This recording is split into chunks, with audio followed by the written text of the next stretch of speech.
ఈరోజు గోదావరి నదీ జలాలను మూసీ నది, ఈశా నదిలో సమ్మేళనం చేసి హైదరాబాదు నగర దాహార్తిని తీర్చడానికి రాజేంద్రనగర్ శాసనసభ నియోజకవర్గంలో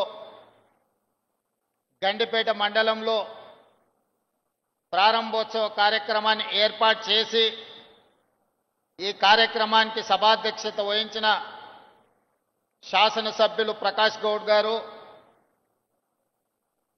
నాతో పాటు ఈ కార్యక్రమంలో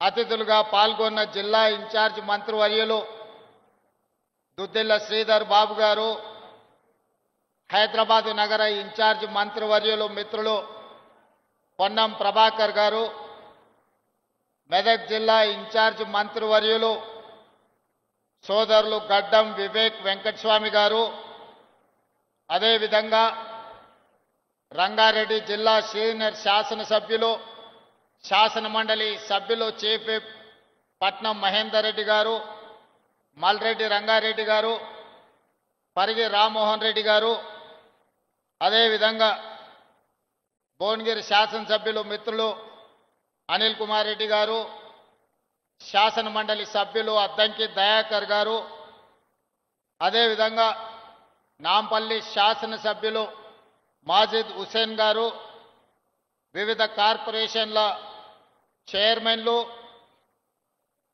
ప్లానింగ్ కమిషన్ వైస్ చైర్మన్ పెద్దలు చిన్నారెడ్డి గారు, అదేవిధంగా హైదరాబాద్ మెట్రో వాటర్ వర్క్స్ అధికారులు, వివిధ ప్రభుత్వ శాఖల అధికారులు, రాజేంద్రనగర్ నియోజకవర్గ మిత్రులందరికీ మనస్ఫూర్తిగా అభినందనలు తెలియజేస్తున్నా. ఇంత మంచి కార్యక్రమం ఏర్పాటు చేసి ఈరోజు హైదరాబాదు నగరం అంటే ప్రపంచ దేశాలలోనే ఒక గొప్ప పేరు పొందిన నగరం.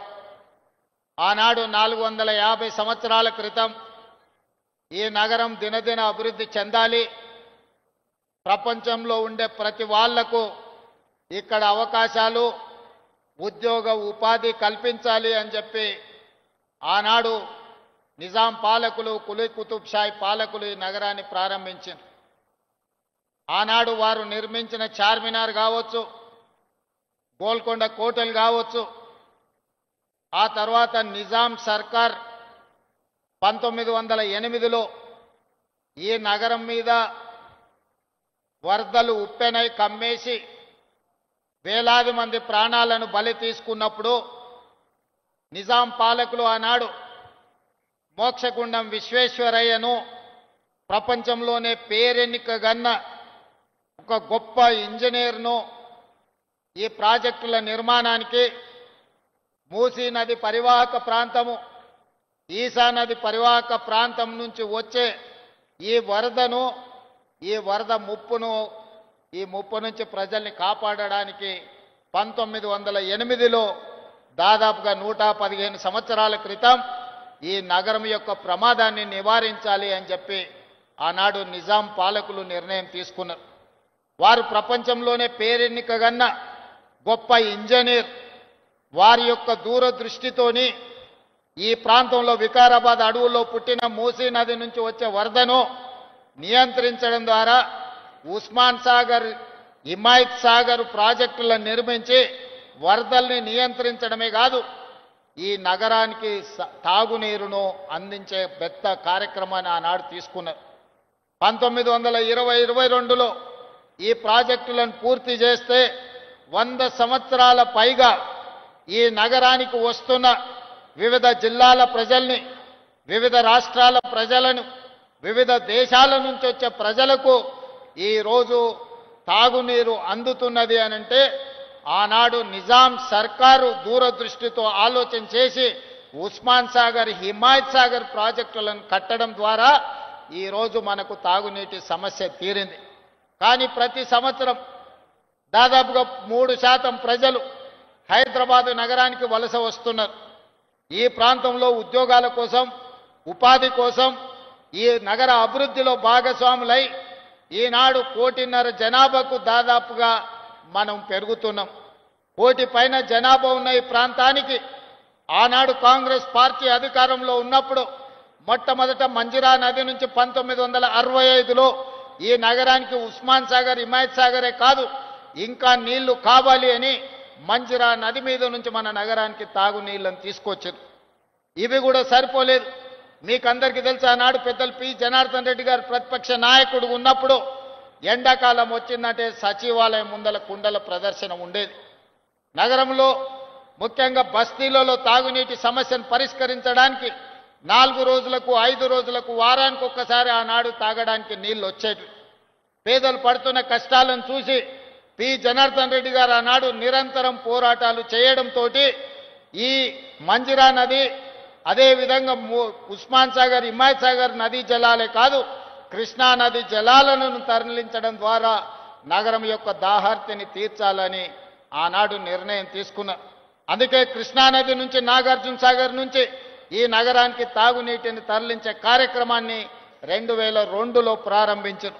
ఆ తర్వాత ఫేజ్ 1, ఫేజ్ 2, ఫేజ్ 3 3 పథకాలను ఆనాడు Congress party doctor YS Rajasekhara Reddy గారు ముఖ్యమంత్రిగా ఉన్నప్పుడు కొనసాగించడం జరిగింది. అదేవిధంగా కృష్ణానది జలాలు సరిపోవన్నప్పుడు గోదావరి జలాలను కూడా ఇక్కడికి తరలించాలని శ్రీపాద ఎల్లంపల్లి నుంచి గోదావరి జలాలను హైదరాబాదు నగరానికి తరలించే కార్యక్రమాన్ని కూడా మనం తీసుకోవడం జరిగింది. ముఖ్యంగా రాజశేఖర రెడ్డి గారు ముఖ్యమంత్రిగా ఉన్నప్పుడు, శ్రీధర్ బాబు గారు మంత్రిగా ఉన్నప్పుడు శ్రీపాద ఎల్లంపల్లి నుంచి గోదావరి జలాలను తరలించే కార్యక్రమాన్ని ప్రారంభించుకుంటే అవి 2016 సంవత్సరంలో నగరానికి వచ్చినాయి. ఆనాడు ఉన్న తెలంగాణ రాష్ట్రంలో మున్సిపల్గా మంత్రిగా ఉన్నాయన ఒక ఆయన కాంగ్రెస్ పార్టీ చేసిన పనులకు షామీర్పేట దగ్గర పోయి గోదావరి జలాలు నెత్తి మీద జల్లుకొని ఫోటోలు దిగి ప్రజల్ని మభ్యపెట్టే ప్రయత్నం చేసిండు. నువ్వు నెత్తి మీద గోదావరి జలాలు చల్లుకున్నంత మాత్రాన నువ్వు చేసిన పాపాలు ఎక్కడికి పోవు అని చెప్పి ఆనాటి మంత్రికి నేను చెప్పదలుచుకున్నా. ఈనాడు చరిత్రను చూడండి. నిజాం సర్కార్ తర్వాత ఈ నగరానికి తాగునీటి సమస్యను తీర్చాలన్న ఆలోచన కాంగ్రెస్ పార్టీ అధికారంలో ఉన్నప్పుడే జరిగింది. అది 1965 కావచ్చు, 1991, 93 కావచ్చు, 2002, 2005, 2008 కావచ్చు. వివిధ సందర్భాలలో అటు మంజిరా నది జలాలు, మూసీ నది జలాలు, ఈసీ నది జలాలు, గోదావరి జలాలు, కృష్ణా జలాలు, ఇలా హైదరాబాదు నగరానికి తాగునీటి జలాలను తరలించింది కాంగ్రెస్ పార్టీ అధికారంలో ఉన్నప్పుడే.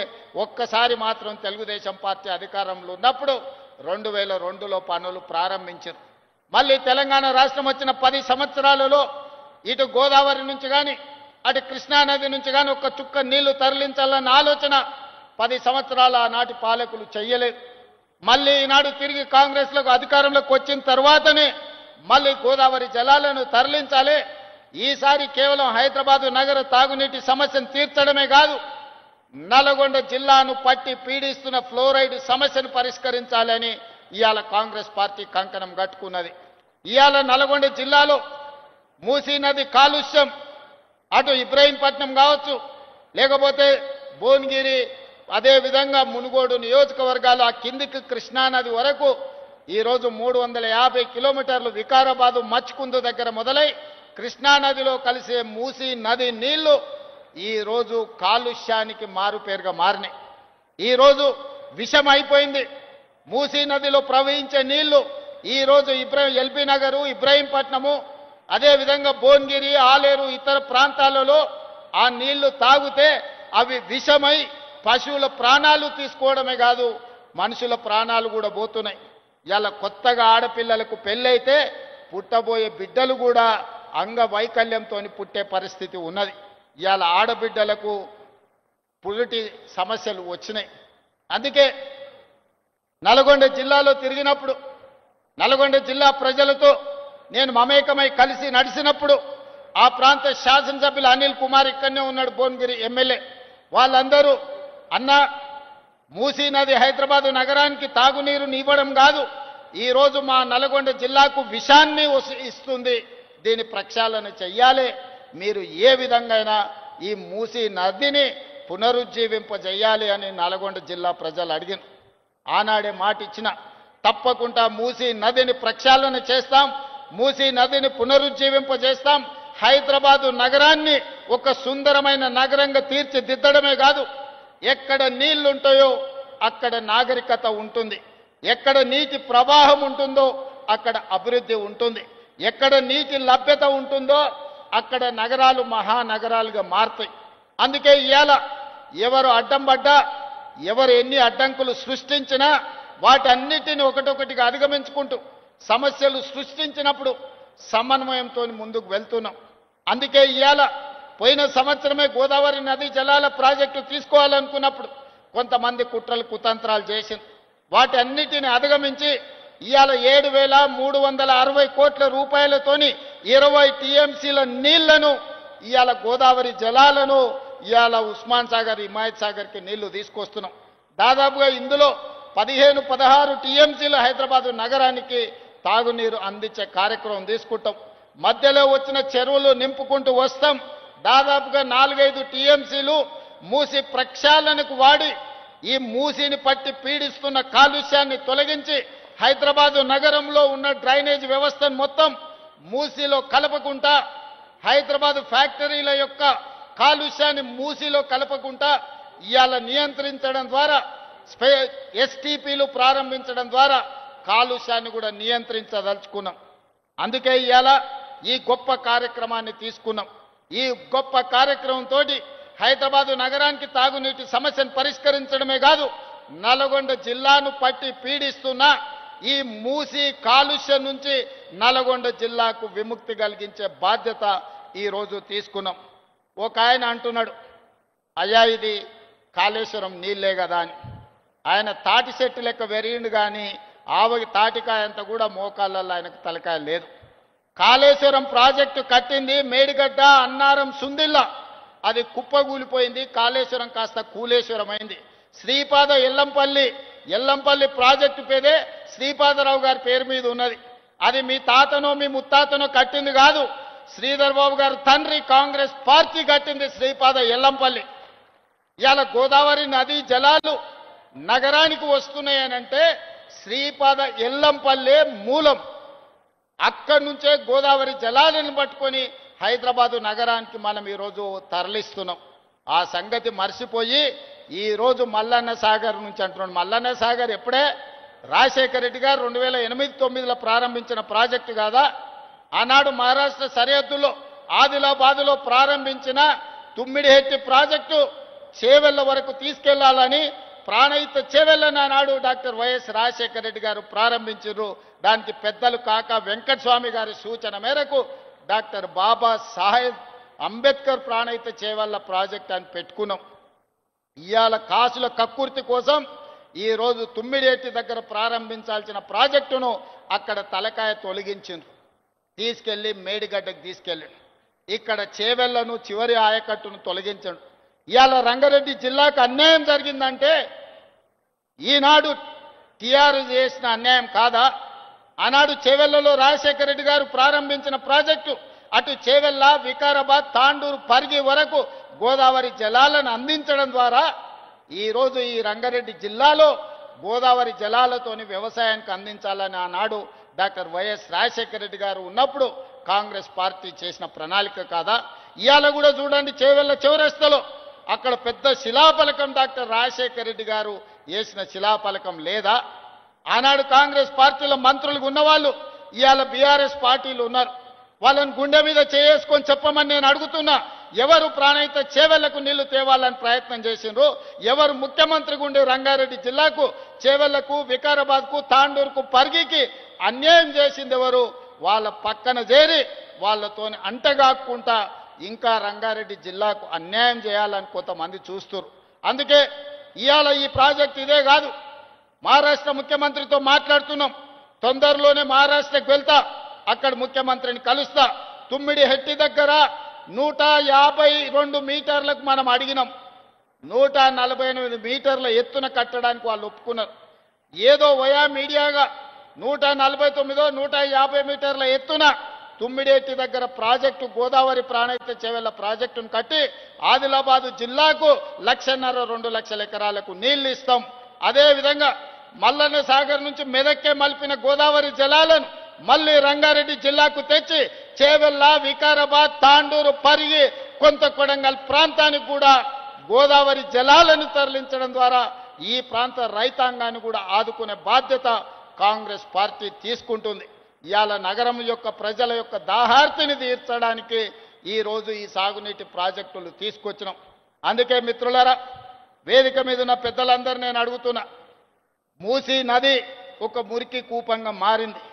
దీన్ని అద్భుతంగా మార్చుకుందామా లేదా ఆలోచన చేయండి. నరేంద్ర మోడీ గారు గుజరాత్లో సబర్మతి రివర్ ఫ్రంట్ కట్టుకున్నారు. గంగా నది రివర్ ఫ్రంట్ను ఉత్తరప్రదేశ్లో యోగి ఆదిత్యనాథ్ దాస్ కట్టుకున్నాడు. ఈరోజు ఢిల్లీలో రేఖా గుప్తా యమునా నది రివర్ ఫ్రంట్ కట్టుకుంటుంది. నేను అడుగుతున్న మిత్రులను, నరేంద్ర మోడీలో గంగా నది ప్రక్షాళన జరుగుతాయి, యమునా నది ప్రక్షాళన ఢిల్లీలో జరుగుద్ది, ఉత్తరప్రదేశ్లో గంగా నది ప్రక్షాళన జరుగుద్ది, గుజరాత్లో మీకు సబర్మతి నది ప్రక్షాళన జరుగుతుంది. నేను అడుగుతున్న హైదరాబాద్లో మూసీ నది ప్రక్షాళన ఎందుకు జరగకూడదు? నరేంద్ర మోడీ గారు చేసుకోవచ్చు, యోగి చేసుకోవచ్చు, రేఖా గుప్తా చేసుకోవచ్చు, కానీ తెలంగాణ రాష్ట్రంలో 4 కోట్ల తెలంగాణ ప్రజలకు ఎందుకు మూసీ నది ప్రక్షాళన జరగొద్దు? ఎందుకు అడ్డం పడుతున్నారు ఈ దుర్మార్గులు? ఒక్కసారి ఆలోచన చేయండి. ఎందుకంటే కాంగ్రెస్ ఈ పని చేస్తే కాంగ్రెస్కు మంచి పేరు వస్తుందని ఒకే ఒక ఆలోచన. మా మీద రాజకీయంగా కోపం ఉంటే మాతో కొట్లాడండి. ఇవాళ ప్రజలు తీర్పిచ్చిండ్రు, కాంగ్రెస్ పార్టీని అధికారంలోకి తీసుకొచ్చారు. అభివృద్ధిలో భాగంగా పార్టీలకు అతీతంగా అటు ప్రకాష్ గౌడ్ అయినా, మహేందర్ రెడ్డి గారైనా, మిగతా వాళ్ళందరూ కలిసి వచ్చి ఈరోజు అభివృద్ధిలో భాగస్వాములు అయ్యారు. ఇవాళ రాజేంద్ర నగర్ అభివృద్ధి చెందితే ప్రకాష్ గౌడ్ గారికి మంచి పేరు వస్తుంది. ప్రజలు ఆయన కోటేశారు. 10 ఏళ్ళు కేసీఆర్ అధికారంలో ఉన్నాడు. ఎందుకో ఈ మూసీ నది ప్రక్షాళన చెయ్యాలనే ప్రయత్నం ఎందుకు చేయలేదు? ఈరోజు ఉస్మాన్ సాగర్, హిమాయత్ సాగర్ను బాగు చేయాలి, మూసీ నది మీద మనం ఎలివేటెడ్ కారిడార్లు కట్టాలి అని ఎందుకు ఆలోచన చేయలే? అందుకే ఈరోజు బుద్వేల్ ప్రాంతాన్ని ఒక అద్భుతమైన హబ్గా మనం ఈరోజు అభివృద్ధి చేయాలనుకున్నాం. గేట్వే ఆఫ్ ఢిల్లీ, ఈరోజు గేట్వే ఆఫ్ ముంబై ఉన్నది, హైదరాబాద్ కూడా గేట్వే ఆఫ్ హైదరాబాద్ కింద ఈరోజు ప్రణాళికలు మనం సిద్ధం చేసుకున్నాం.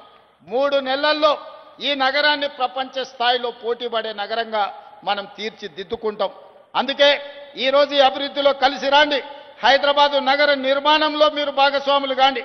ఈ రోజున్న ఔటర్ రింగ్ రోడ్డు ఆనాడు రాజశేఖర రెడ్డి గారు ఉన్నప్పుడు కట్టకపోయింటే ఈ నగరం ఇంత అభివృద్ధి చెందుతుండేనా?